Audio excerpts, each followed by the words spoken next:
తమిళ star hero Vijay తన cinema Jana Nayagan విడుదలలో ఎదురవుతున్న అడ్డంకులపై తొలిసారి స్పందించారు. ఈ చిత్రం సెన్సార్ సమస్యలు, కోర్టు కేసుల కారణంగా వాయిదా పడుతూ వస్తోంది. ఒక ఆంగ్ల మీడియాకు ఇచ్చిన ఇంటర్వ్యూలో విజయ్ తన మనసులోని మాటను పంచుకున్నారు.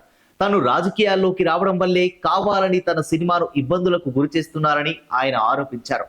నా వల్ల నిర్మాతలు ఇబ్బంది పడడం చాలా బాధగా ఉంది. రాజకీయాల్లోకి రాకముందే ఇలాంటి సవాళ్లు ఎదురవుతాయని ఊహించారు, సిద్ధపడ్డాను కూడా అని విజయ్ స్పష్టం చేశారు. సినిమాల నుండి తప్పుకుంటున్న తరుణంలోని విజయ్ కు ఒక మంచి వీడ్కోలు దక్కాలని నిర్మాత వెంకట్ కె నారాయణ ఆకాంక్షించిన ప్రస్తుతం పరిస్థితులు తమ చేతిలో లేవని ఆవేదన వ్యక్తం చేశారు. వాస్తవానికి ఈ సినిమా విడుదల కావాల్సి ఉంది. సెన్సార్ బోర్డు అభ్యంతరాల వల్ల వాయిదా పడింది.